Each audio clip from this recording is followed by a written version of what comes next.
Well, here's a controversial topic that's going to get me unalived.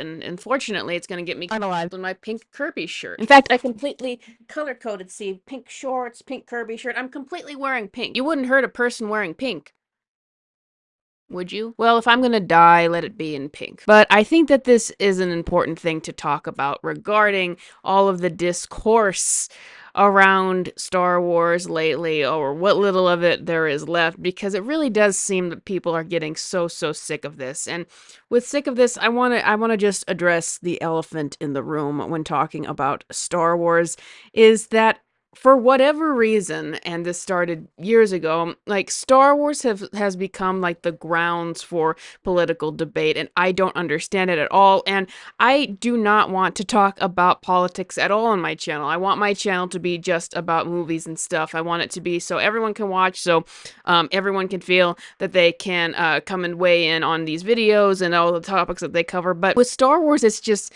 kind of become inescapable somehow, and like it's like that's all that Star Wars has become about anymore, this sort of pawn in a political debate, and it's so strange. For example, if I say that I think Disney animation is in a really bad place right now, if I hate on a movie like Wish, then I don't get any people assuming things about me or what my political views are or what my stances are or anything like that. If I say that current Marvel is terrible, I absolutely won't get any flack for that. That's something that everybody agrees with. But if I say that I think that The Acolyte is a bad show, or I hate modern Star Wars, or I think that Kathleen Kennedy is really bad at her job, or something like that, then it is instantly assumed of you that you must be of a certain political persuasion or something. And I would actually say vice versa. If you're one of the few people out there who defend Star Wars, I would say that I've seen people who defend Star Wars who get people assuming things about them. And that is what has made the conversation around Star Wars so toxic, and that I think a lot of people just don't want to be a part of in general. But getting into that, I want to talk about how it all began. How did Star Wars become this weird ground for political debate? Because it wasn't always like that. You used to be able to say something like, I like the Phantom Menace, or I don't like the Phantom Menace, and things wouldn't be assumed about you just because of your opinions on the Phantom Menace. So, when did it all start? Well, it did not start when Disney bought Star Wars. When Disney bought Star Wars and you had The Force Awakens come out and Rogue One come out, that was all very positive. And they were movies that were going with female leads and all of that. And they were very positively received by the fan base, and they had a lot of speculation about where they were going to go. And obviously what happened came about with The Last Jedi, and that is when the political discourse started. And I needed to be reminded exactly how it all started, because I'm like, how did we even get here? Here's what happened with The Last Jedi. You had people who were vehemently defending the film and people who were against it, and a lot of discussion came over the postmodern themes of The Last Jedi, with one side noting out that the movie is just rejecting the past, and that is what the true theme of the movie is, and that the movie is good because it subverts those expectations of what you thought heroes were supposed to be. It does something different. And then to the other side of it were people who were saying that characters have been assassinated because of this, and that the story subverts even itself. It doesn't go anywhere. And there was a lot of debate over the themes of The Last Jedi and what they really mean and everything. And it was a conclusion for many people who defended it that The Last Jedi as a postmodern movie was about rejecting the past, and that the people who were holding on to the past, who criticized the movie for having characters assassinated and all that kind of stuff, must just be conservatives clinging to the past and all of that. And that is what started this entire political debate going forward, and this whole judgment about, oh, if you have a certain stance on Star Wars, then you must be of a certain political persuasion. Which is really silly to me, because I think that, this is my personal opinion on The Last Jedi, it's been clear, I just think it is a badly written movie. And one of the things I use as an example for is, in terms of even a movie that subverts what you expected from Star Wars, it doesn't do that. Like, the one part in The Last Jedi that I was really on board with, for example, was when Kylo and Rey were going to abandon both the dark side and the light and go off together. The reason why I liked that was I thought, okay, this is something that we've never heard before in Star Wars, something that I don't think Lucas would have intended, but it sounds so interesting. This idea of that you could be a Force-sensitive person and have the abilities of a Jedi, but not be either dark or light. I'm like, that actually sounds like an interesting idea. But what happened in the movie? Another reversal, because that's what The Last Jedi is all about, a reversal and a reversal and a reversal and a reversal.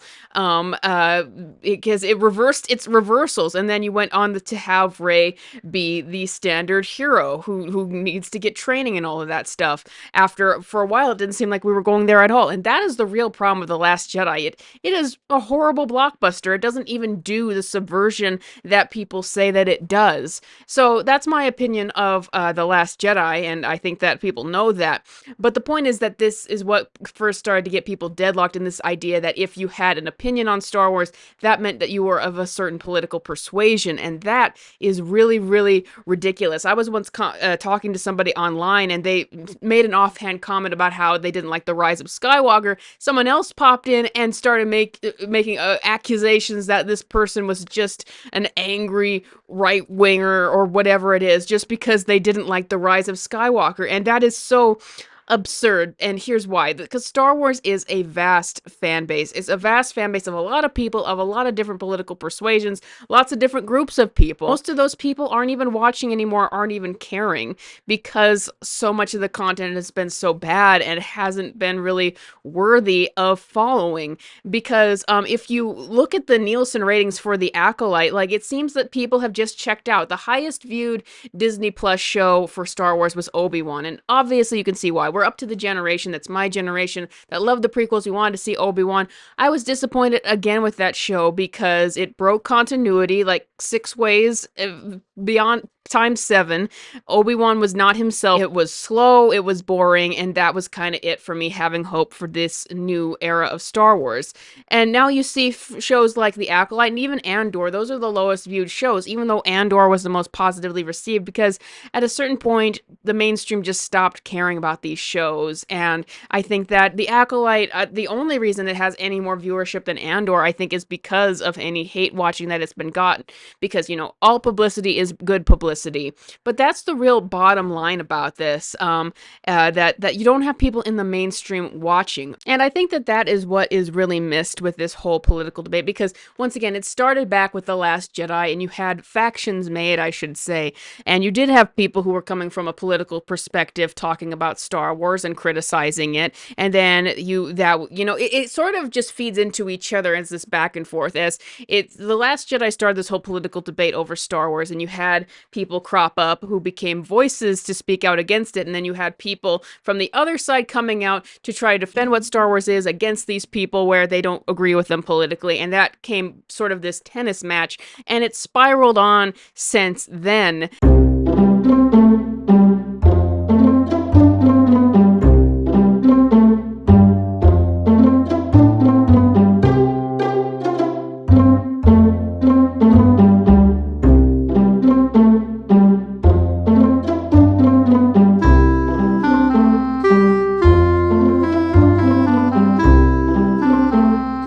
Can I get a waffle?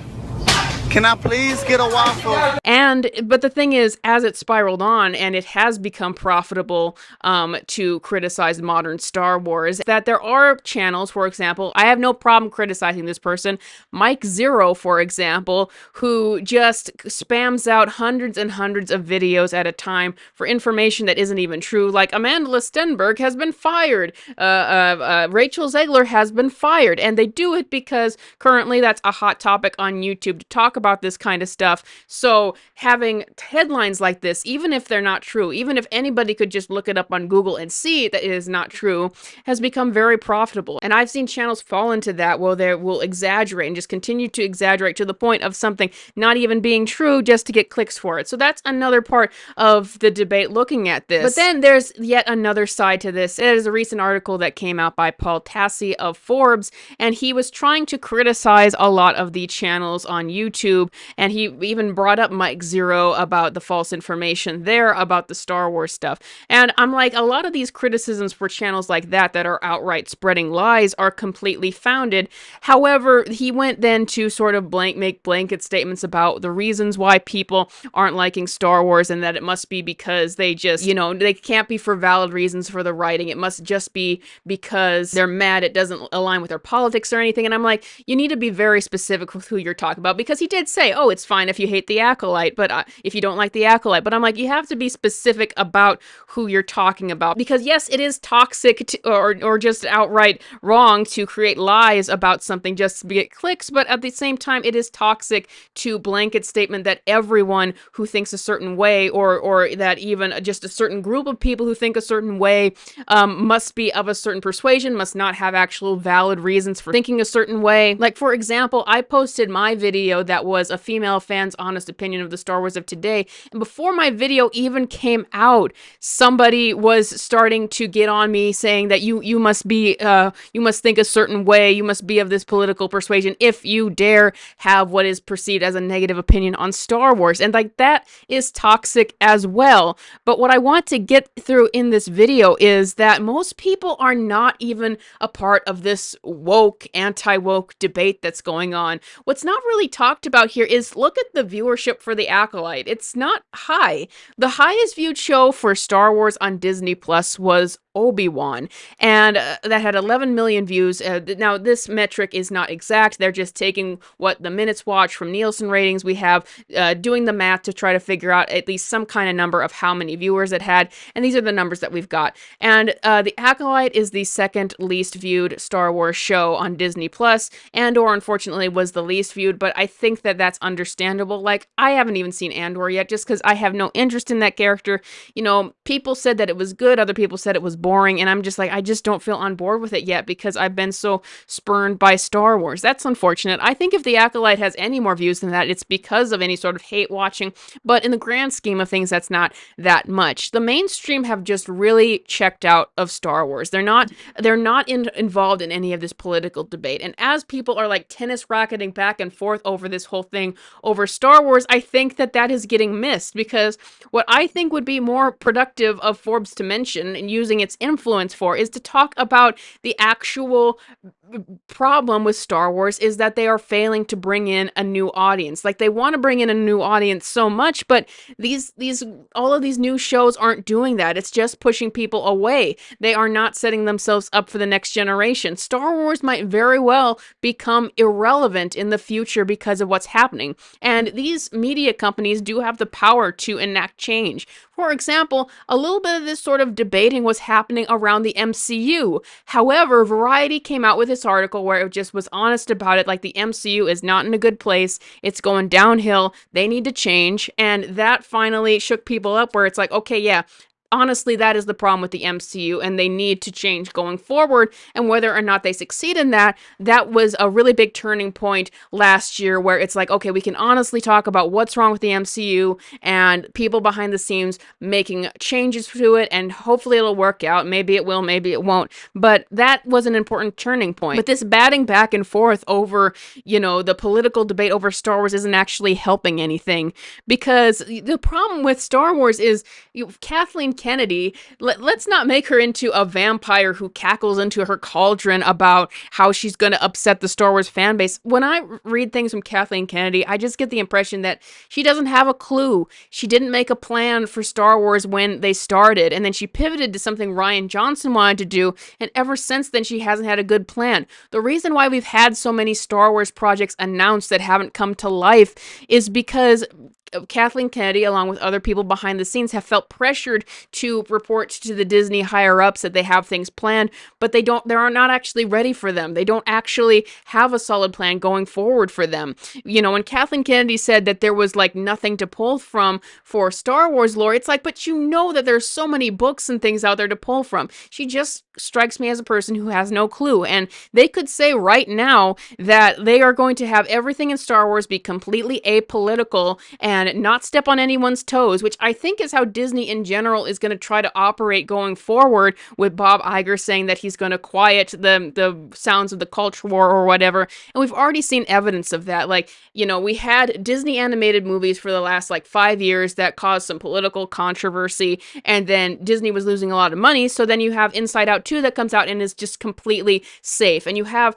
Captain America Brave New World that we might be talking about coming soon that had a lot of political themes in it and tested very badly. And so they reshot the entire movie. Now, once again, doing things that are completely politically safe and neutral doesn't mean that they're going to be good either. That's where they're trying to go on these some level, but that you need to have people behind the scenes who know what they're doing and make things good. That's all that this is really about for most people, because most people do not have their politics as their personality or anything. Most people are not, you know, they're not like us. They're not like obsessing over movies and stuff on the internet. You know, if something is entertaining, then they'll follow it. But you know, like the Star Wars discussion has been so volatile because it's become this battlefield of like political fighting that it's made it just wholly unenjoyable to be a part of. And that's, I think, is a huge thing, in addition to all of the bad content that has just pushed people aside. And so, you know, I would just recommend everybody